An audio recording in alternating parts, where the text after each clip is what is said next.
자, 오늘은 제목을, 왜 이제, 그냥 추상적인 제목이 아니라, 왜 우리의 자녀들이 취업이나 취직이나 왜 이런 부분들이 잘 안 되고 힘드나, 이거를 제가 오늘 좀 주제로 잡을게요. 왜냐하면 이게 이렇게 별거 아닌 문제가 아니고 중요한 문제이기 때문에 그러고, 또 요즘 이제 대학생들 사실 이제 졸업해도 취업이 정말 쉽지 않고 어려워요. 그리고 또 안타깝지만 이 젊은 시기에 취업을 안 하면은 잘못하면 그게 한평생 이게 습관이 돼서 30대 중반 이후에 가면은 일을 안 해버린다고, 아예 습성 자체가. 근데 안타까운데 우리나라 지금 젊은층이 아예 그냥 직장을 안 구하고 집에만 이제 박혀있는 인원이 한 50만 명 더 넘는다고 하더라고요. 그러니까 한참 20대, 30대들이 일을 안 하고, 아무리 이력서 넣어봐야 되지도 않고, 취업도 안 되니까, 난 그냥 집에서 그냥 숨만 쉬고 살을래. 이런 청년들이 굉장히 지금 점점 많아지고 있어요. 그러면 우리가 이런 거를, 그리스도인들이 이런 부분을, 그게 우리하고 뭔 상관입니까? 우리 열심히 기도만 하면 되죠. 그러면 우리 그리스도인들은 직업이 없나요? 직장을 안 잡습니까? 우리 교회 청년들은 그러면은 그냥 영원히 백수로 있어야 됩니까? 그렇지 않잖아요. 사람은 일하면서 사는 게 이게 사람의 가장 좋은 거예요. 일을 하지 않으면 사람은 바보가 되고 멍청이가 되고 그냥 좀비가 돼버리는 거예요. 그냥 멍하게. 그래서 우리가 전문 용어로 희귀목걸이라고 그러잖아요. 이게 정말 절대 우습게 넘길 문제가 아니라, 지금 우리나라도 이제 갈수록 이제 청년들이 취업하기가 어렵고, 그러니까 이제 공무원 쪽으로 많이 몰리기도 한다고 그러고, 그래요. 근데, 그러면은 이런 부분을 한번 근본 원인부터 잘 살펴봐야 된대. 그러면은 이게 그냥 원래 이렇게 힘든 거야? 원래 취직이 안 되는 거야? 원래 그런 거야? 그게 아니라, 지금 우리나라 같은 경우는, 대한민국 같은 경우는 이거를 의도적으로 조장하고 이런 사회 구조, 기업 구조를 만드는 그들이 지금 만들어 놓은 거예요. 그들만 아니었으면 우리도 일본처럼, 일본은 대학 나오면 거의 다 취업이 돼요. 우리는 40몇 %밖에 안 돼요. 우리는 40몇 %라고. 근데 일본은 나오면 거의 90% 이상이 돼요. 그러니까 일본은 그냥 대학 졸업하면 자기가 원하는 대로 가고 싶은데 갈 수 있고, 거의 그렇다고 보면 되는 거예요. 그런데 지금도 이런데 이번에 이제 관세 협상을 통해서 완전히 이제 지금 우리나라 기업을 그냥 남조라고, 특히 이제 이번에 미국과의 관세 협정을 보면은 수익의 90%를 미국이 가져가는 거로 이미 돼 있더라고요. 자꾸 뉴스에서는 가짜 뉴스를 보내는데, 요즘은 유튜브에서 더 정확한 정보가 더 많이 나오기 때문에 수익의 구조를 미국이 90% 가지고 가는 거. 우리는 그냥 우리 거 퍼다 주기만 하지 우리에겐 이익이 없어요. 그럼 우리나라 국내 기업은 이익이 없다는 거예요. 그 다음에 지금 이제 노란 봉투법도 지금 통과가 됐어요. 저기서. 근데 이 노란 봉투법은 정말 심각한 거예요. 전 세계에서 이런 법이 없어요. 전 세계에서 어떤 나라도 이런 법이 없단 말이에요. 노란 봉투법은 쉽게 얘기하면은 원청, 하청 다 이렇게 여기가 나눠져 있단 말이에요. 그건 어쩔 수 없는 거예요. 하지만 어떤 사고나 문제가 생기면 전에는 그냥 원청에서, 하청에서 거기서 문제를 처리하는데, 이제는 모든 맨 밑바닥에 있는 하청 업체까지 이제는 본청에다가 법적으로 문제를 제기해서 배상을 받고 이런 구조. 그러니까 조금만 문제가 생기면 이제는 벌떼처럼 모든 하청이나 이런 또 중간 단계까지도 다 달려들어서 소송을 해갖고 배상을 받겠다. 이게 지금 노란 봉투법의 가장 핵심이고, 이렇게 되면은 이제는 죽어나가는 것은 이제 본사. 하청들은 이제 자기들의 모든 문제가 생기면 무조건 본청에다가 그냥 시비를 걸고 법적으로 문제 생기면, 근데 그게 한두 개가 아니잖아요. 수백 개. 현대나 삼성이나 그 하청 구조, 건설 보면 하청 구조가 수백 개가 넘잖아요. 그럼 그 모든 그 하청 기업들이 어떤 소송이나 문제를 제기하면 기업을 어떻게 운영해? 못 하잖아요. 그러니까 지금 미국이나 유럽 우리 주한 상공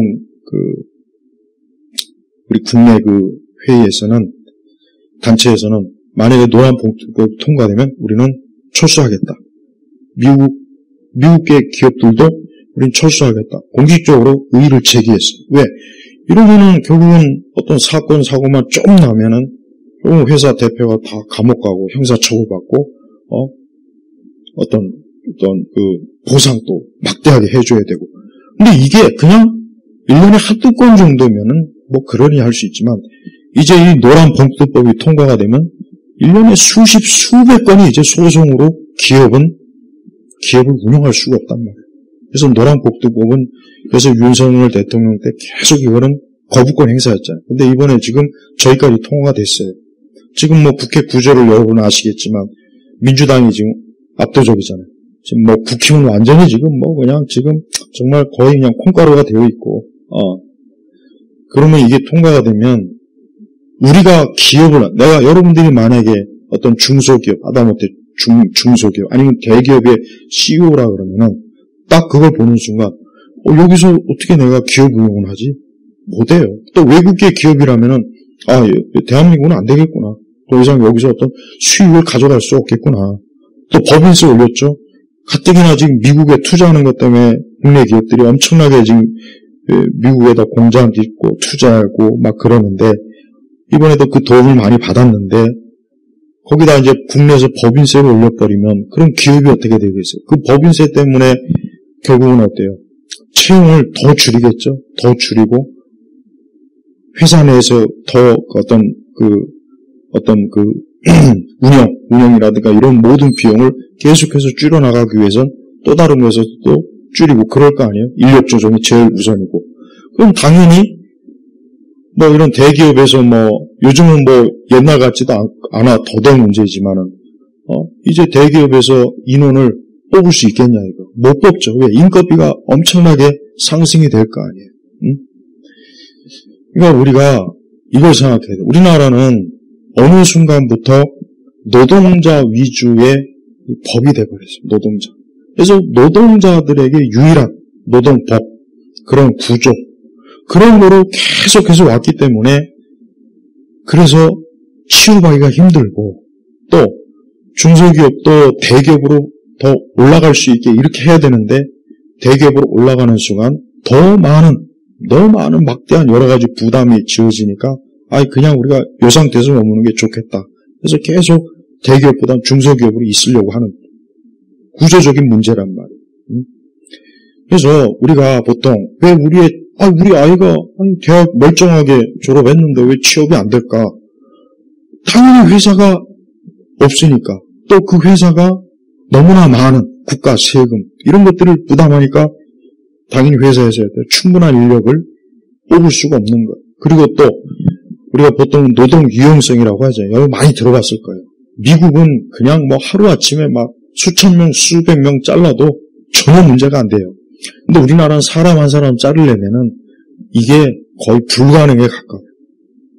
그러면은 기업하는 입장에서는 수시로 인력이 언제든지 필요에 따라 채용하고 자르고 이렇게 해야 부담이 없잖아요. 근데 우리는 한번 채용하면은 끝까지 가는 거예요. 그러니까 비정규직이 그래서 늘어나는 거예요. 그러니까 이 비정규직도 맨날 왜 비정규직이 문제냐. 단 하나예요. 그냥 기업에서 그냥 직원을 마음대로 해고도 하고 마음대로 취업도 할 수 있도록 그렇게 만들어주면 비정규직이 필요가 없어요. 그러니까 기업 입장에서는 비정규직이 있으면 자르기 힘드니까, 정규직은 자르기 힘드니까, 그러니까 비정규직만 계속 늘리는 거예요. 그래서 2년마다 재계약을 하든지 뭐 하든지. 이거 구조적인 거란 말이에요. 그러니까 뻔한데 더 좋은 기업 운영할 수 있는 게 뻔한데도 이런 것들을 방해하는 세력들이 누굽니까? 좌파 세력, 또 좌파 경제 단체들, 이런 데들이 교묘하게 거짓으로 어때요? 마치 노동자 편을 드는 것처럼 노동자 위주의 산업구조, 노동자가 잘 되는 이런 식으로 하니까 그런 말도 안 되는 법을 계속 만들어내니까 어때요? 기업으로서는 더 성장하지도 못하고 주가가 자꾸 더 올라가지도 못하고 자꾸 떨어지고 오를만 하면 또 떨어지고 이번에도 주가 지금 계속 떨어지고 있어요. 뭐 주가가 5천이니 뭐니 그걸 믿는 바보도 나는 문제라고 생각하고 아니 이 정권이 말하는 걸 난 믿는 사람들이 난 이상해요. 아니 저걸 진짜 믿네. 아니 조금 있으면 말 뒤집을 텐데 지금 다 뒤집고 있잖아. 다 뒤집고 있잖아. 주가 5천은 무슨 5천이야. 지금 3천 유지하는 것도 내가 볼 땐 엊그젠가 보니까 3천도 지금 좀 떨어진 것 같은데 지금 환율도 조금 있으면 1,400대 되고 환율이 1,500에서 1,600 되면 이제 IMF가 오는 거예요. 우리나라 지금 외환 보유고도 아까 오전에 얘기했죠. 충분하지 못하다. 애초부터 충분하지 못해.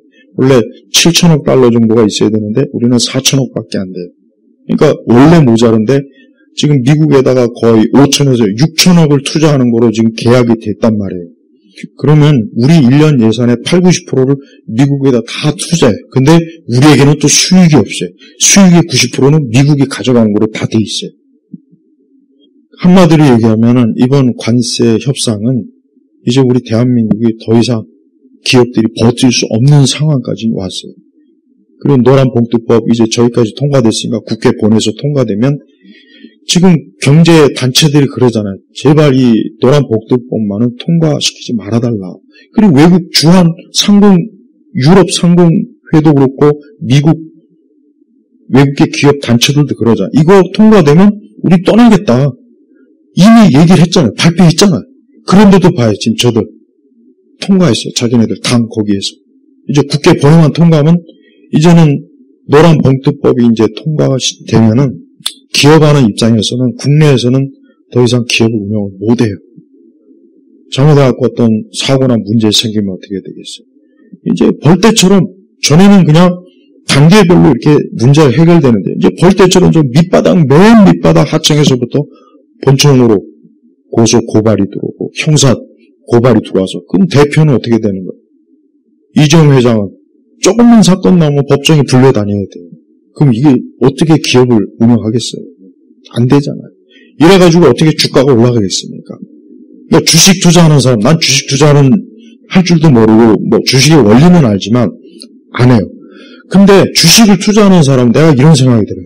야, 주식을 투자하는 사람이 어떻게 좌파를 지지할까? 난 상식적으로 이해가 안 돼. 주식을 투자해서 자기가 수익을 올리면은 우리나라 대한민국 우파 정치권이 정권을 잡도록 해줘야 되는데 어떻게 좌파에다가 투표를 놓고 왜 주식이 이렇게 안 오를까? 앞으로 주식세도 계속 높아져요. 주식세도. 그 다음에 이번에 대주주도 뭐 10억에서부터 대주주를 뭐 한 달 10억이면 아파트 한 채 값도 안 되는 그 값에다가 대주주를 해놓으면은 거기서 세금을 떼어가면 그럼 어떻게 하겠습니까? 말이 안 되는 거잖아요. 지금 아마 대한민국에서 제일 속 터지는 사람은 아마 주식 투자하는 사람이 제일 속 터질 거예요. 그러니까 국내 주식은 점점 자본주의 사회에서 이 주식의 이 오르락 내리락하는 게 결국은 그 국가의 경제가 살아나느냐 죽느냐 그게 이게 바로 밑이란 말이에요. 내 주식이 휴지 조각이 되느냐 이게 값어치가 되느냐는 그 주가를 보면 아는데 우리나라 지금 주가 지금 저번에 관세 협정 이후고 나서 삼성도 그렇고 지금 다 떨어지고 있어요. 확 떨어지고 있어요. 그래서 이런 말이죠. 야, 요즘 일찍들 뭐하냐? 너희들 너희들 말대로 하면 지금 5천을 가 있어야 되는데 더 떨어졌어. 점점 더 떨어졌어. 어떻게 할 거야? 요즘 이런 조롱을 받고 있어요. 그리고 주식 커뮤니티에서 지금 난리입니다. 다들. 난리라고 지금. 엉망진창으로 이게 경제를 다 말아먹고 있지 않느냐. 그리고 노란봉투법은 이제 그게 들어오기 시작하면 이제 국내 기업들은 이제 외국계 기업은 떠나고 그럼 그냥 떠나는 게 아니라 그 기업을 누가 사야 돼요. 그럼 그거 누가 살까요? 중국 기업들이 사는 거예요. 그래서 우리나라 기업들을 전부 다 중국이 다 잡아먹게 하고 그 다음부터 이제 노란봉투법을 좀 시행해 보니까 안 좋더라. 없애버려요. 그럼 어떻게 됩니까? 국내는 중국계 기업들이 다 접수하고 우리 대한민국은 진짜 말 그대로 이제 종업원만 되는 거예요. 이게 이런 원리라고. 근데 이런 걸 모르고 그냥 아직도 저 이상한 사람을 지지하고 환호하고 윤석열 대통령이 경제 망쳤다고는 얘기는 난 도대체 뭘 어떻게 망쳤냐고 물어보면은 모른대 그건 또. 근데도 윤석열 대통령이 경제를 망쳤고 소통이 안 된다, 고집이 세다 이런 말만 하더라고요. 좌파들은. 그러니까 지금 왜 우리 아들이 왜 우리 딸이 취직이 안 될까? 간단해요. 좌파들이 집권하니까 그런 거예요. 좌파들이 집권하는 걸 보면은 경제 성장이 되질 않아요. 역대 경제 통계가 나와 있어요. 좌파들이 집권해가지고 경제가 성장한 일이 없어요. 성장이 아니라 뭐예요? 맨날 걔들은 분배를 좋아하니까 서로 뜯어먹고 나눠먹는 것만 좋아하고 그 다음에 아파트 부동산 무조건 올라가잖아요. 좌파들이 되면 무조건 올라가잖아요. 근데 이런 거를 한두 번 경험했으면 야 절대 무슨 일이 있어도 내가 저쪽 살아도 나는 절대 우리 우파 쪽에 표를 줘야지 좌파 쪽은 안 돼. 이런 생각을 할 만한데 근데 매번 보면 어때요? 왜 좌파들이 저렇게 계속 정권을 또 잡고 우파가 정권을 잡으면 이제는 아예 탄핵이 상습화돼가지고 또 끌어내리고 박근혜 대통령 끌어내리듯이 윤석열 대통령 끌어내리고 이러니까 나는 하고 싶은 말을 이래서 여러분의 아들, 딸들이 취업이 안 되는 거예요. 내가 이런 말 하고 싶은 거예요. 취업이 안 되면 이제 당연히 어디로 몰리겠습니까? 그나마 이제 공무원 쪽으로. 어느 나라든 공무원 쪽으로 젊은이들이 많이 몰리는 건 좋은 게 아니에요. 세상 어디든. 왜 그렇습니까? 그럼 그만큼 그 나라의 기업이 형편없다는 얘기. 점점 상황이 안 좋아지니까 그래도 어쨌든 국가가 망하기 전까지는 뭐 괜찮으니까 그래서 공무원 쪽으로 자꾸 몰리는 거예요. 지금 우리나라도 안 됐지만 자꾸 그 방향으로 또 가고 있더라고요. 앞으로 더 심하게 갈 거예요. 그럼 더 이제 경쟁률이 또 세지겠죠. 그러니까 얼마든지 이 좌파적 경제 정책을 폐기해버리고 우파적 관점의 경제 정책을 쓰면 그러면 시간이 지나면 회사가 점점 번성하고 대기업들도 더 많이 세워지고 중소기업도 훨씬 더 대기업과 이 임금차가 자꾸 좁아지고 옛날에 80년대 후반 90년대 초까지도 대기업하고 중소기업하고 그 임금차가 그렇게 크지는 않았는데 이제 90년대 후반 들어와서 이제 커져버린 거예요. 이게 커져버린 거예요. 그리고 또 하나 얘기할 거는 우리나라는 대학이 너무 많아요. 이건 내가 진짜 정말 있는 그대로 얘기하는 거예요. 우리나라는 대학이 너무 많아요. 그리고 통계적으로 미국 같은 경우도 그래요. 고등학교 졸업하면은 3명만 대학에 들어가는 게 딱 맞아요. 나머지 7명은 뭐냐? 대학에 들어가지 말고 다른 분야, 기술이나 다른 분야로 가서 자기 캐리어를 쌓는 게 이게 좋은 사회예요. 그러니까 대학은 말 그대로 학문을 할 사람만 가야 되는 거예요. 의사라든가 무슨 법률이라든가 어떤 기술 이런 거 있잖아요. 뭐 그런 사람들만 가면 돼요. 근데 우리 한국은 대학이 너무 많은 거예요. 그러니까 대학을 가지 않아도 되고 굳이 가지 말아야 될 사람들이 대학을 가가지고 본인이 학력 인플레를 시켜버리는 거예요. 그렇지만 이 사회는 어때요? 이거는 굳이 대학 나온 사람이 필요 없는데 근데 대학 나온 사람들이 많으니까 뽑아요. 그럼 어떻게 됩니까? 그러면 이제 점점 더 우리가 돈만 인플레가 있는 줄 아는데 돈만 인플레가 아니라 학력도 인플레가 있단 말이에요. 이번에 서울대 10개 만든다고 그러죠. 그러면 서울대 10개를 만들었다고 쳐요. 그럼 거기서 졸업하는 애들이 갈 기업이 삼성 같은 기업이 우리나라에 몇 개 있어요? 없잖아요. 삼성, 현대, LG 같은 기업이 지금보다 10배가 더 있어야 그 서울대 10개 만들어 놓은 데서 배출하는 그 학생들이 그 기업에 들어갈 수 있단 말이에요. 근데 서울대는 10개 만들어 놨어요. 그러니까 어떻게든 만들어 놨다고 쳐요. 졸업을 했어요. 근데 갈 데가 없는 거예요. 갈 데가 없다고 갈 데가. 우리 누구 말대로 우리나라에 삼성이 한 5개만 있어도 우리나라는 절대 전쟁이 일어나지도 않거니와 절대 주변에 어떤 나라도 우리나라를 넘보지 못한다 그래요. 동남아시아에서는 삼성 같은 기업 하나 있는 게 소원이라잖아요. 동남아시아. 우리도 저 삼성 같은 기업이. 근데 지금 우리 삼성 지금 계속 지금 주가가 영업률이 지금 계속 지금 떨어지고 있는 거 여러분 그거 아시죠? 영업률이 계속 떨어지고 있다. 계속 지금 삼성이 지금 내가 보니까 저 상태로 가면 저문은 애가 될 것 같아. 그리고 미국에서 뭐 일론 머스크하고 뭐 이렇게 했다는데 지금 그게 지금 뭐 굉장히 막 뭐 또 거기다 또 밥숟가락 얹어놨던데 그게 지금 우리 경제하고 직접적으로 또 연관이 되는 건 아니에요. 우리하고 수익이 연관이 되는 것도 아니란 말이에요. 그러니까 왜 우리의 아들, 딸들이 멀쩡하게 대학을 졸업했는데 왜 취업이 안 될까? 갈 기업이 없고 그 기업을 만들려고 하면 그거를 국가에서 이 좌파 정권들이 들어설 때마다 그런 기업이 못 들어서게 온갖 제재를 하고 기업 세금, 법인세를 높이고 그러니까 기업이 어때요? 활성화가 안 되는 거예요. 그러니까 어느 나라든 자유롭게 기업을 할 수 있는 이 토대를 해줘야 되는데 우리나라는 어떻게 하든 기업을 죽이려고 하는 거예요. 그게 지금 대표적으로 노란 봉투법이라고. 이번에 여러분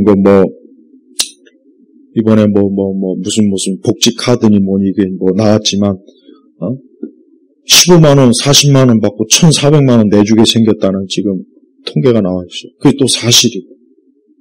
또 이제 앞으로 그리고 기업의 법인세를 높이는 이유도 이번에 돈을 많이 풀었기 때문에 그 돈을 어디서 빼올 데가 없으니까 결국 기업의 법인세 올려갖고 기업에서 또 뺏는 거예요, 국가가. 그러니까 결국은 기업 돈으로 생생낸 거예요, 이번에 쿠폰도. 기업 돈으로 생생낸 거라고요. 자기 돈 한 푼 안 들고.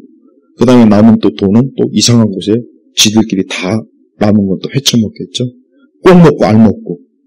죽어나가는 건 기업, 그다음에 국민들. 이게 좌파 정권이 이게 집권을 하게 되면 기업은 절대로 성장을 못해요. 그리고 국민들은 자꾸 세금이 높아지고 삶의 질이 자꾸 떨어지고 그 다음에 대학 졸업자들은 점점 취업이 안 돼.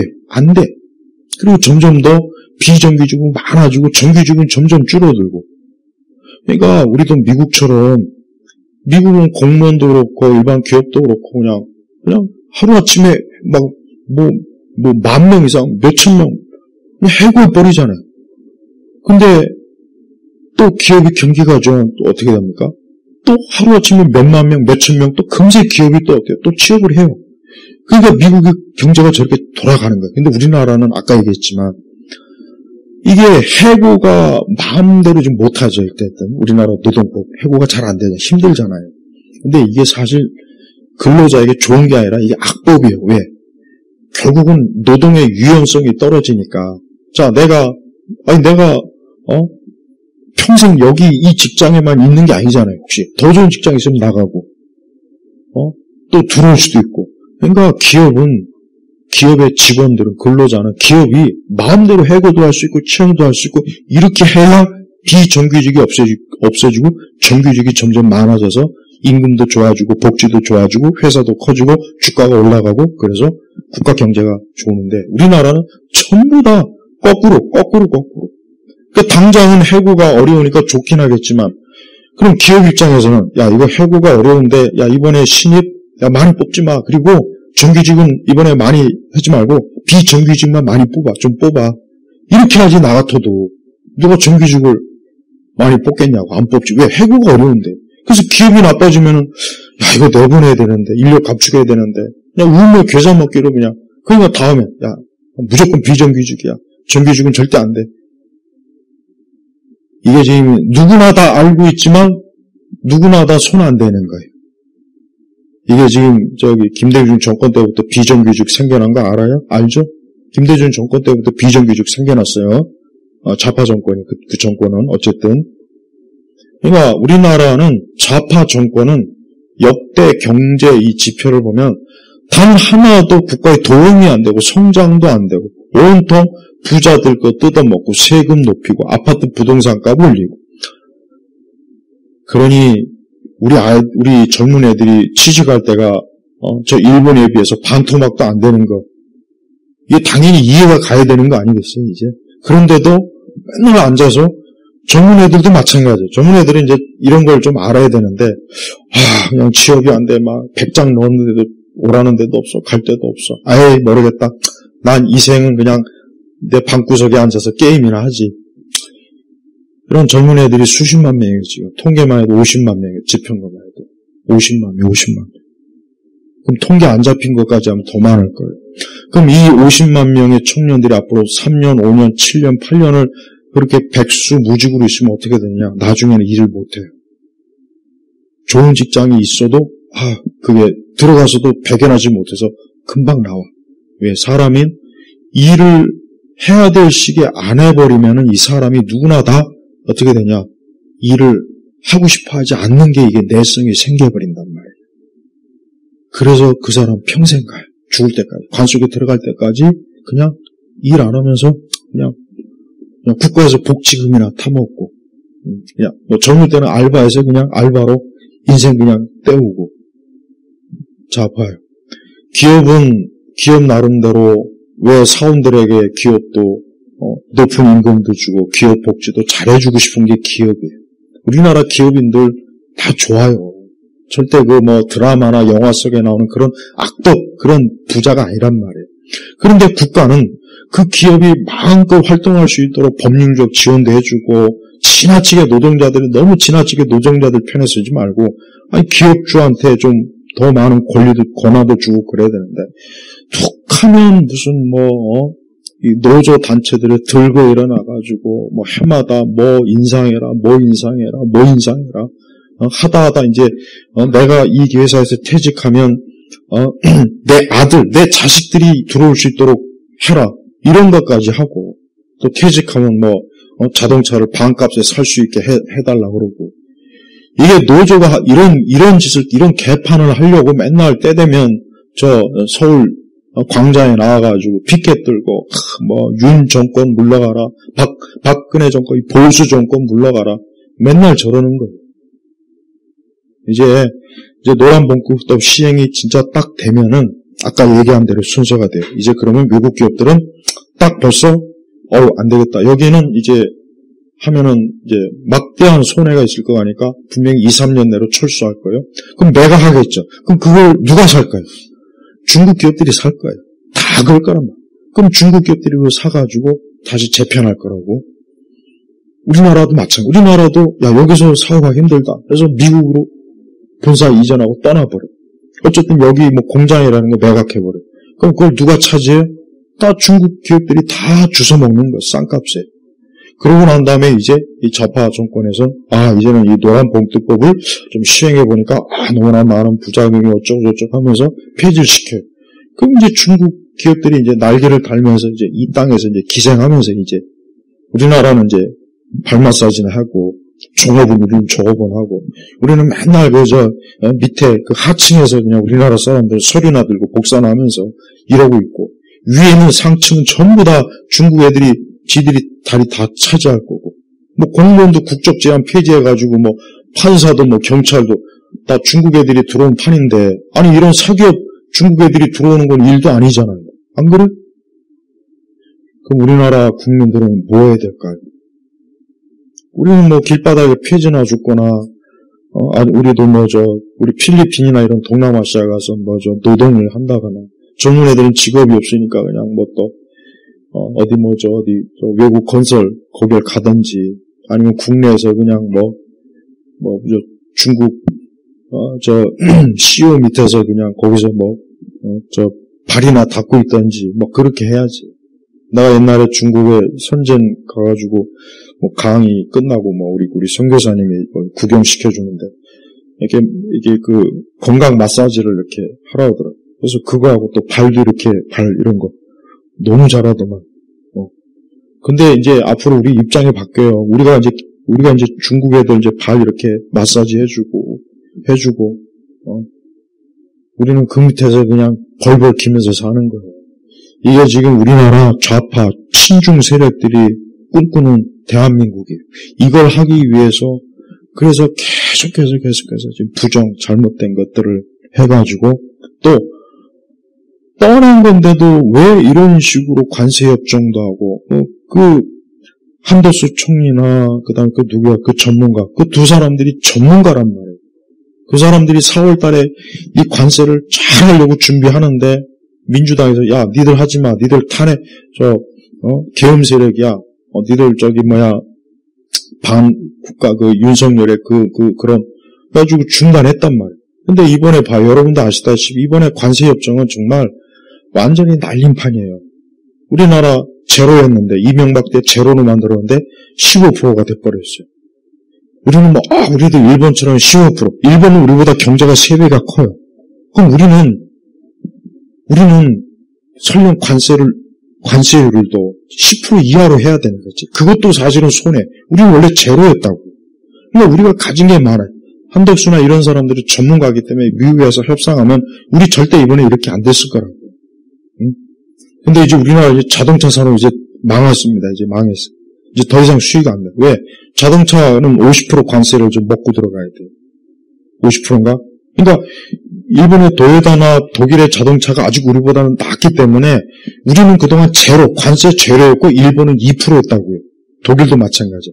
그러니까 우리는 2%를 적게 먹고 들어가서 미국이나 북미 시장에서 사업을 했기 때문에 우리나라 현대차가 잘 팔려나가는데 우리도 이제 일본하고 똑같이 대등하고 독일과 똑같이 관세를 먹고 들어가면은 여러분 같으면은 아무리 애국심 따지지 말고 나는 애국심이 아니라 나는 좋은 차 내가 차를 사면 나는 내 능력껏 좋은 차 안전한 차를 난 살 거예요. 나 그게 독일 차면 독일 차 사고 일본 차면 일본 차 사지 우리나라 차 안 사. 요즘 마인드가 다 그래. 미국 사람들은 더 하겠지. 딱 보니까 같은 전시장에 보니까 도요타 독일 있고 BMW 있고 우리나라 현대 있고 똑같은 가격이면 어떤 걸 사겠냐고요. 당연히 일본 차나 독일 차를 아직은 사지. 현대차 사겠어요? 현대차가 아직은 많이 좋긴 하지만 여전히 이게 떨어진단 말이에요. 여전히 어느 부분에서는. 그러니까 그동안 우리 차는 자동차는 관세율이 제로였다고, 제로. 근데 이번에. 이제는 저 이상 자동차 경쟁력이 이제 사라져버렸어요. 없다고. 그러니까 우리나라 기업을 지금 묶어놓고, 가서 열심히 사업해라, 열심히 수출해라. 꽁꽁 묶어놓고 어떻게 열심히 사업해라, 열심히 해라. 그게 어떻게 됩니까? 안 되잖아요. 이러니까 우리 젊은 애들이 대학을 나와도 취업이 안 되는 거예요. 취업이 안 돼. 이제 앞으로 경력자도 취업하기 힘들어. 왜? 기업들은 어떻게든지 나가는 지출만큼 안에서 절약을 하기 때문에 인건비부터 해가지고 다 줄일 거란 말이에요. 그럼 생산력도 떨어지고 그러다 더 시간이 가면 이제 회사 공장 문 닫아버려요. 수출이 안 되면. 이번에 우리 관세가 일본이 지금 뭐라고 하냐면 야 한국은 쟤네들 왜 저래놓고도 관세 협상을 잘했다고 저렇게 자화자찬하냐. 말이 안 되잖아요. 일본이 우리보다 경제가 3배나 커요, 규모가. 2.5배니까 3배 거의 가까이 커요. 그럼 우리도 거기에 맞게 우리가 이 관세 율이 조정이 됐어야 되는데, 일본하고 똑같이 되면은, 그걸 어떻게 하자는 거, 어떻게 해. 그러니까 일본이 우리나라를 지금 굉장히 엄청 지금 조롱한다고. 쟤들 도대체 관세율을 왜 저렇게 했느냐고. 당연하지. 자기들 경제 규모가 3분의 1밖에 안 되는데, 자기들하고 똑같은 그 관세 협정을 맺었으니, 일본으로서는 완전히 그냥, 만세지. 일본 만세지, 뭐. 일본이 우리보다 이제 계속 자동차도 앞서가고, 모든 게, 일본은 이번에 너무나 관세 이 협의를 너무 잘했어. 정말 잘했어. 유리하게. 근데 우리도 그럴 수 있었는데, 이번 정권이 들어와서 다 망쳐버린 거야. 전문가들은 싹 빼놓고 어디서 무지렁이 같은 무식한 자들을 대표로 보내가지고 그리고 더 중요한 거는 이제 미국에 가서 정상회담 12일 한다 그러죠. 그때 가서 이제 어떻게 관세가 정확하게 협정이 되는지 그때 다 드러나요. 지금은 이거 안 했다, 저거 안 했다, 우리 쌀시장 개방 안 했다. 근데 백악관에서 대변인들 인터뷰 봐요. 했다고 그러잖아. 트럼프도 했다고 그러잖아. 이번에. 그럼 어느 말이 맞겠어, 어느 말이. 미국 말이 맞죠. 미국이 뭐가 아쉬워서 거짓말 하겠어요. 근데 지금 국내에서는 계속 아니다. 근데 미국 대변인, 그 여자 대변인 있잖아요, 유명한. 계속 했다고 그러잖아, 지금. 트럼프도 했다고 그러고. 그러니까 눈 가리고 아웅하는 거예요, 지금. 그러니까 정확한 거. 그 다음에 이제 아직도 협정이 다 끝난 거 아니에요? 미국 가서 완전히 사인해야 되고, 이제 주한미군 분담금 뭐 이거 해야 되고, 그 다음에 남은 또 여러 세세, 그것도 다 관세 조정은 다 해야 되는 거예요. 그러니까 우리나라가 이명박 대통령 때 너무나 이명박 대통령이 경제통이잖아요. 그러니까 미국하고 또 사이가 좋거든. 그러니까 너무 우리나라에게 유리하게 FTA를 체결했는데 이번 정권에 와서 완전히 다 도루묵이 돼버렸어요. 도루묵이 돼버렸다. 이걸 좀 우리나라 국민들이 다 알아야 돼요. 근데 아직도 몰라요. 아직도 그냥 SBS는 KBS 방송을 그거 듣고 이번에 잘 됐대. 야, 우리도 1분하고 15%래. 원래 우리 제로였다고, 제로. 원래 제로였다고. 아니, 제로였다가 15% 올라간 거. 그거 생각 안 하고, 우리가 원래 25%인데 15%로 다 줄었다고. 그걸 또 그냥 믿고, 야, 이번에 참 너무 잘했다. 우리가 성군을 그냥 세종대왕을 지금 우리가 모시고 있구나. 막 자화자찬에 막 용비어 청가로 지금 난리예요. 근데 그건 우리끼리 뭐 꿈을 꾸던 뭐 만세 삼창을 부르던 그러나 시간이 지나면 현실은 현실이죠. 이제 피부에 와 닿을 거예요. 어떻게 와 닿습니까? 이제 기업들 수출 어려워지고 법인세 올라가니까 더 힘들어지고 그럼 임금 이제 더 삭감이 될 것이고 그 다음에 구조조정 또 할 거, 당연히 구조조정 하죠. 인건비가 가장 비중이 크니까. 그럼 이제 당연히 10명 뽑은 거 한 명 뽑을까 말까. 있는 사람도 내보내야 되는데 뽑긴 하겠어요? 그것도 경력자로만 자꾸 뽑는데 요즘 추세가. 그래서 서울대 연고대 나와도 취업률이 얼마 안 돼요. 실제로 얼마 안 된다고 서울대 연고대 나와도 안 된다고 지금. 우리 그리스도인들도 다 직장 다녀야 되고 돈 벌어야 되고 학교 졸업하면은 나름대로 자기 원하는 직장 들어가고 다 그래야 되는 거예요. 그런데 우리 대한민국은 이 좌파 정권만 들어서기만 하면 그리고 이번에 정말 최악의 정말 우리 대한민국을 아주 말아먹는 정말 완전히 그냥 말아먹는 그 지금 이 상황을 벌여나갔고 지금 너무 참 상황이 안 좋아요. 지금 외국계 기업들은 이미 벌써 경고했어요. 노란 봉투법 통과되면 우리는 나간다고. 분명히 그랬다면 분명히. 그런데도 지금 일단 통과가 돼버렸어요. 그 위원회에서. 이제 본회에서만 통과하면 이제 끝나는 거예요. 근데 윤석열 대통령이 계속 거부권 했잖아요. 양곡법도. 계속 거부권 했잖아요. 근데 이번에 거부권 당연히 안 하겠지. 안 하겠지. 저희들이 추진하는 거니까.